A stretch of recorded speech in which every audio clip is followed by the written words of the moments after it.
muchísimas gracias a Miguel. Creo que te voy a tirar también yo de las orejas, porque a mí estas presentaciones no me gustan. Y bueno, por supuesto, agradecer a David y a Magdalena que nos acompañen, no solamente en el día de hoy, sino en el transcurso del desarrollo de estas jornadas, de esos preparativos previos que no se ven, y en definitiva también por ser ejemplo para los jóvenes que venimos. Es decir, al final siempre ellos se vinculan mucho con nosotros los jóvenes y buscan que al final busquemos también el futuro en la historia, que eso es realmente difícil de conseguir. ¿Ahora que dices algo mejor? Estupendo. Bueno, como decía, gracias a ellos también, gracias a todos ustedes por acompañarnos y gracias también a CIMA y Jocental, que han tenido a bien grabar estas conferencias para luego visualizarlas a todo el mundo en YouTube y seguir poniendo a Albaladejo en el mapa, que es de lo que se trata. Bueno, en el día de hoy les vengo a hablar, como muy bien decía Miguel, los soldados albaladejeños de los tercios en la década de 1570, un perfil físico y social de los hombres de la villa.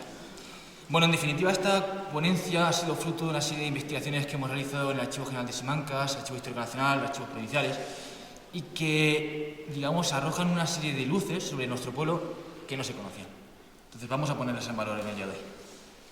Bueno, en primer lugar, quiero hablar de un breve contexto para entender cómo era Albaladejo en 1570. Vamos a hacerlo de forma muy rápida, pero sí que nos va a permitir hacernos una idea. Bueno, en primer lugar tenemos que decir que ya en este momento Albaladejo, como decíamos anteriormente, tiene el título de villa, un título de villa en el cual podemos entrar en una serie de dudas, por lo menos, o cuestiones, en los cuales sí que vemos una documentación de finales del siglo XV, fruto de pleitos con Sola de la Sierra, donde se menciona a Albaladejo como lugar, no como villa. Y sin embargo, en la documentación que ya vemos de comienzo del siglo XVI, concretamente en un documento de 1500 del Archivo General de Simancas, sí que ya aparece el nombre de Villa de Albaladejo de los Frailes. Yo por lo menos es la primera vez que me lo encuentro en un documento. Sobre eso ya también hablaremos posteriormente. Bueno, también tenemos que decir que Albaladejo, como muy bien comentaba David, pertenecía en ese momento al campo de Montiel, una de esas demarcaciones administrativas que servían a la monarquía hispánica para organizar su territorio, con ciertos, como muy bien dice David, con ciertas cuestiones que podemos entrar en duda, pero que también es curioso como a día de hoy sigue vigente este mundo del campo de Montiel en plataformas como por ejemplo en la que se inserta Miguel Ángel y en la cual ejerce un papel extraordinario. Luego, además de todo eso, tenemos que decir, y para entender un poco lo que vamos a hablar posteriormente, que Albaladejo participó también en lo que se conoce como Guerra de Granada, es decir, en ese proceso de reconquista, entre comillas, o sin comillas, como ustedes lo quieran utilizar, y en lo cual se gastaron pues, una serie de carros, de bagajes y otros gastos. Esto lo sabemos por las relaciones topográficas de Felipe II. Y en lo cual, bueno, pues tenemos que seguir investigando hasta qué punto llegó esa colaboración, esa participación y esa actividad por parte del pueblo de Albaladejo. Luego también tenemos que hablar y tenemos que decir que lógicamente la monarquía hispánica se involucró en un mundo tan complejo como fue el descubrimiento y la conquista de América. Un mundo donde los albaladejiños también estuvimos presentes y donde tenemos aquí, por ejemplo, en este documento, Diego de Alarcón, que era vecino de Albaladejo y que sabemos que era hijo de una tal doña Francisca. Es decir, parece ser que a comienzos del siglo XVI había algún tipo de nobleza, o no sé si nobleza, pero sí al menos hidalguía en Albaladejo. Que esto es algo, francamente, que tenemos que seguir explotando y hasta qué punto podemos llegar. Pero sobre eso hablaremos con matices. Y vamos a hablar, si les parece, en el tema en cuestión, en el tema central. He puesto esta imagen claramente intencionada y todo lo que ustedes ven en el día de hoy está perfectamente estudiado hasta el más mínimo detalle. En primer lugar, la imagen que encuentran en este grabado de Franz Hohenberg, que se conserva en reimpresión, nos representan una bandera que es francamente curiosa con 4 cruces de Santiago. Y es que verdaderamente la Orden de Santiago y el campo de Montiel también tuvimos que decir sobre todo algo en el siglo XVI, especialmente en el ejército profesional. Lo que vamos a hablar ahora son de soldados profesionales, es decir, gente que se integraba dentro de compañías y buscaba en otra vida pues un poquito de gloria, un poquito de pan, un poquito de honor y a veces la defensa del rey y la defensa de la religión. Y lo hacemos inserto dentro del mundo de los tercios, que muy bien ha definido Magdalena de Pazis y que vamos a recordar muy brevemente. Recordemos que los tercios son unidades de encuadramiento de la infantería de la monarquía hispánica que tuvieron su eje de actuación en los siglos XVI y siglo XVII que estaban compuestos por un número variable de compañías. Es decir, los tercios yo me los imagino como unas muñecas rusas. Una primera muñeca que son los soldados, que se enteran dentro de otra compañía, o mejor dicho, de otra muñeca que son las compañías, y dentro de otra muñeca más grande que son los tercios. Es decir, tercios, compañías, soldados. Y luego dentro de esta cuestión podemos entrar en más matices. Y donde podemos decir que cuando los tercios tienen su principal acción en este 1570 y los tercios se ejecutan o están presentes en diferentes escenarios como el norte de África, Italia o Flandes, eran la minoría, la grandísima minoría frente a un ejército plurinacional que tenía la propia monarquía, donde los españoles nunca llegaron a representar más del 15 o el 18%.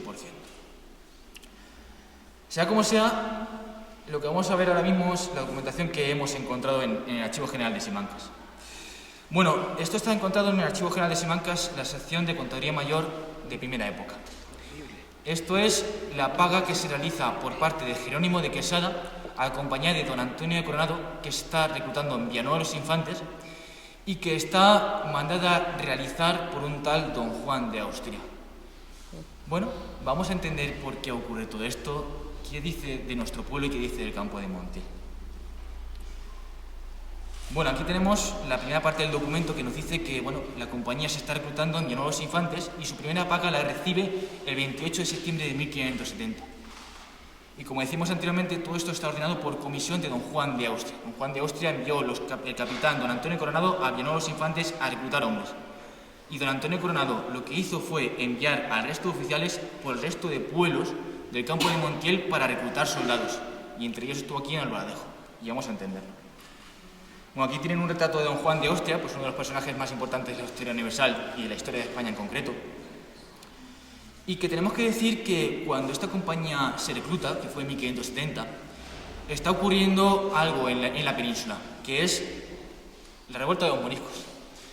Es decir, don Juan de Austria mandó crear una serie de compañías, entre ellas esta de Antonio Coronado, para llevar los hombres hasta las Alpujarras y llevarlos para acabar con lo que se conocía como la revuelta morisca, una revuelta que se inició en 1568 y que se prolongó hasta 1571, y en lo cual todos los soldados fueron hacia allí, fueron a acabar con esta revuelta.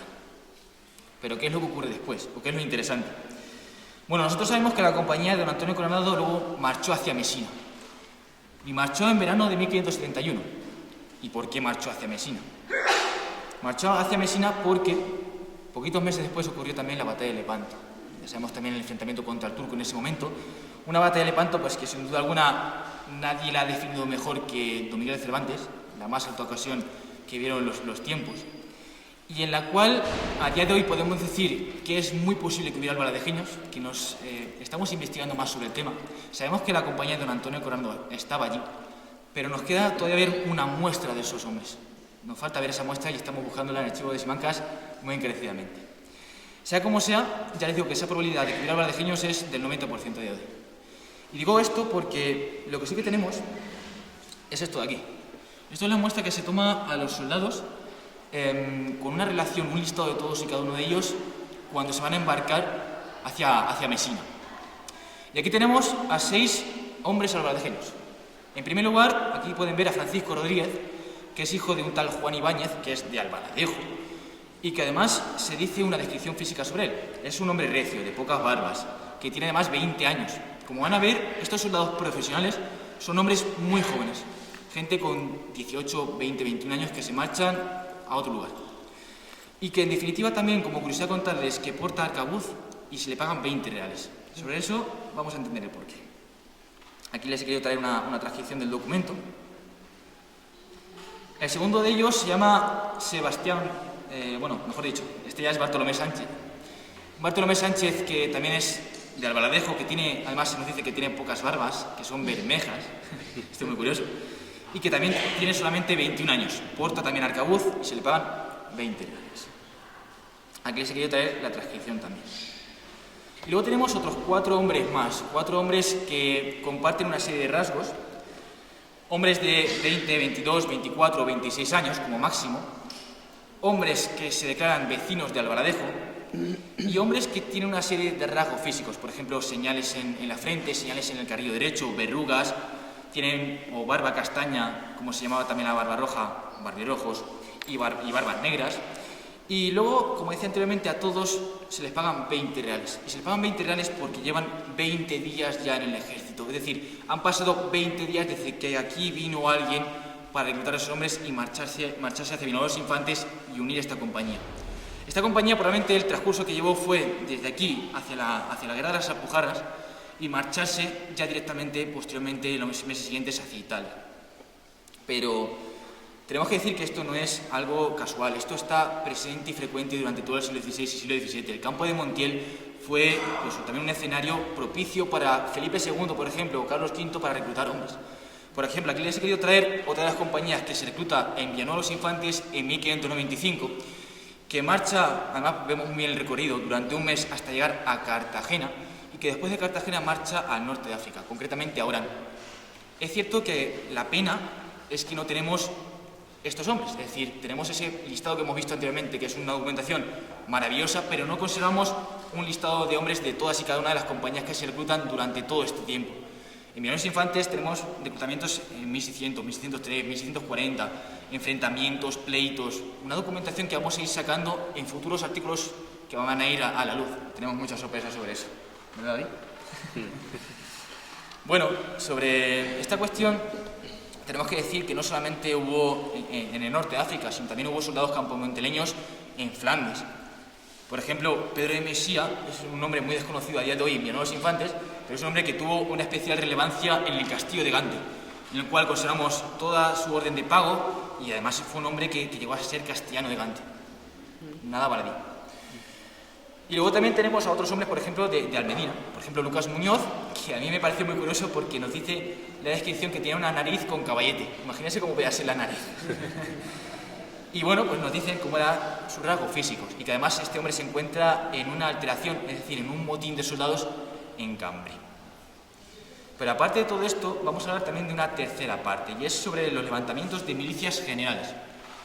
Una milicia general se forma, digamos, se intenta formar con el objetivo de que todo el mundo colaborase con una defensa de carácter nacional frente a la posible llegada de enemigos como turcos, beberiscos, piratas, corsarios, pero también con el objetivo de evitar estas revueltas, la rebelión de los moriscos u otras cuestiones que se produjeron durante todo este tiempo en la península. Francamente podemos decir que durante el siglo XVI nunca se llegó a establecer la milicia general, jamás. Ahora bien, lo que sí que conservamos son los listados de hombres en los cuales se buscaba que efectivamente fueran después a la compañía, fueran a las guerras. Es decir, conservamos al final el listado previo por el cual luego se iba a decidir qué hombres iban a ir de cada lugar. Y como les decía anteriormente, nada es baladí aquí. Si estamos en la iglesia hoy aquí, y probablemente a algunos les parecerá curioso que hacemos aquí en la iglesia dando unas conferencias, es porque aquí se reunió la milicia, o los hombres que iban a ir a la milicia general de 1596 en esta misma iglesia, e hicieron alardes, es decir, hicieron una serie de ejercicios militares alrededor de la iglesia y del castillo. Esto lo conservamos mediante esta documentación. Y es una cédula francamente interesante porque además conservamos todo un listado de los hombres que había de Albaladejo de entre 20 y 50 años. Conservamos los nombres, los apellidos, sus oficios, su descripción física, es decir, unos datos francamente interesantes. Y bueno, podemos sacar una serie de conclusiones. ¿Cómo eran los albaladejeños de ese tiempo? ¿Cómo se vivía? ¿Qué oficios teníamos? Bueno, podemos decir que, como curiosidad, esta edad del miliciano, o estas edades medias que podemos establecer, son superiores a los que tenían los soldados profesionales. Los milicianos podemos decir que estaban entre los 34 y 35 años, mientras que los soldados profesionales estamos hablando anteriormente de 21 22 años. Es decir, al final, lo que diferencia un poco también los milicianos frente a los soldados de los tercios es que el soldado de los tercios es voluntario, es decir, va al ejército porque quiere y porque desea, mientras que en la milicia no ocurre así, era un llamamiento general por parte del rey. Entonces, al final, todos tenían que acudir de alguna manera. Y como pueden ver, la edad media del albaladejeño podía estar en esos tramos. Y luego, además de todo esto, consideramos y sabemos los oficios de todos los albaladejeños de esta edad, de entre 20 y 50 años, donde no nos va a sorprender decir que el 90% de esta gente se dedicaba especialmente a las tareas de campo. Es O eran pastores o eran labradores. Y era así, el 90% de la gente. Y también como curiosidad contarles que había otros oficios. Otros oficios, por ejemplo, como por ejemplo el molinero, el sastre, el sacristán, heradores, también tenemos albañiles, tenemos también alpargateros. Bueno, esto lo que nos permite es conocer nombres, apellidos y casi el DNI de todos y cada uno de los salvadoreños de este tiempo. Y es una información francamente interesante que vamos a ir publicando durante todo este tiempo. Y lo que al final nos permite también es establecer cómo era el albaladejeño medio de este tiempo. Podemos decir que era labrador, que medía entre unos 65 y unos 75 de altura.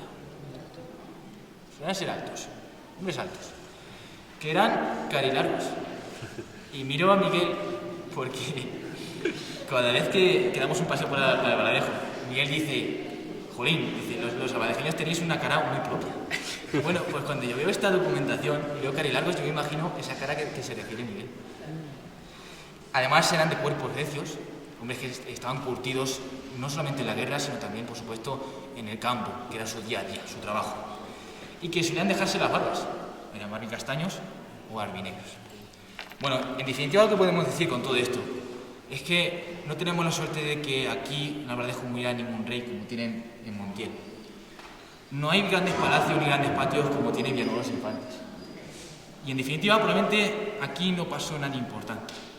Pero lo que sí podemos decir, podemos estar muy orgullosos de ello, es que Albaladejo y los albaladejeños participamos en las grandes empresas que tuvo la monarquía hispánica durante todo este tiempo, que obtuvieron derrotas, que granjearon también su fama y que en definitiva merecen ser recordados. Muchísimas gracias.